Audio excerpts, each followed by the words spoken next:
नमस्कार. आपण बघत आहात अविनाशी आयुर्वेद. मराठी भाषेत मोह शब्द अनेक अर्थाने वापरला जातो. त्यामुळे हे झाडाचं नाव आहे हे अनेकांच्या लक्षात येत नाही.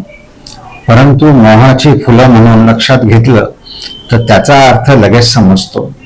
त्यालाच मधुक असेही म्हणतात. या झाडाचा जवळचा संबंध येत नसला तरी सुद्धा त्याबद्दलची काही प्रमाणात माहिती सगळ्यांनाच आहे.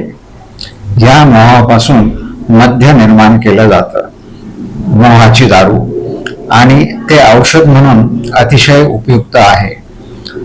आयुर्वेदात वर्णन केलेली एक औषध ज्याला आसव किंवा अरिष्ट असं म्हणतात, ते आसव किंवा अरिष्टांच्या निर्मिती करताना त्यामध्ये ती चांगली व्हावी किंवा त्यामध्ये लवकर गती असावी म्हणून त्या मोहाच्या फुलांचा उपयोग केला जातो. उपलब्धतेचा विचार जर केला तर बाजारामध्ये मोहाची फुलं विकत मिळतात. त्यांचा उपयोग करताना शक्य आहे सहजपणे. शिवाय बाजारात एक औषध आहे, त्याचं नाव आहे मधुकासव. त्याचाही उपयोग आपण करू शकतो आणि या वृक्षाच्या उपयोगाच्या अनुषंगाने त्याचा फायदाही होतो. आयुर्वेद शास्त्राने मोहाच्या झाडाचा काही उपयोग वर्णन करून व्यक्त केलेले आहेत. या झाडाचे सर्व पानं, फुलं, फळं, साल या सगळ्यांचा उपयोग औषधी म्हणून केला जाऊ शकतो. त्याचे गुणधर्म असे की वात आणि पित्त विकारावर या मोहाचा अधिक चांगला उपयोग होतो आणि म्हणून ज्या व्याधीमध्ये वातपित्तात्मक विकृती असेल आणि इतर काही लक्षणं खालील प्रमाणे असतील तर त्याचा अधिक चांगला उपयोग होईल. मोह हा मधुर असून बल वाढवणारा आहे. शिवाय शुक्र वाढवण्याचेही काम करतो. याचा विशेष उपयोग म्हणून गृहिणी किंवा संग्रहिणी या विकारावर प्रामुख्याने केला जातो आणि त्याचा फायदाही होतो. गृहिणी अवयवाच्या ठिकाणी पचनाचे सर्वात मोठे काम चालू असते आणि म्हणून या पचनाच्या किंवा गृहिणीच्या सर्व प्रकारच्या विकारावरती हा मोह काम करतो.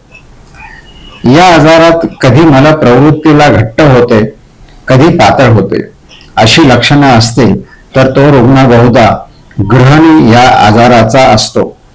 त्याच्यासाठी हे अतिशय उत्तम औषध आहे. शरीराच्या कोणत्याही भागातून रक्त बाहेर जात असेल तर त्याच्यावरती या मोहाचा उपयोग होतो. त्याचबरोबर तृष्णानाशक म्हणूनही त्याचा उपयोग केला जातो.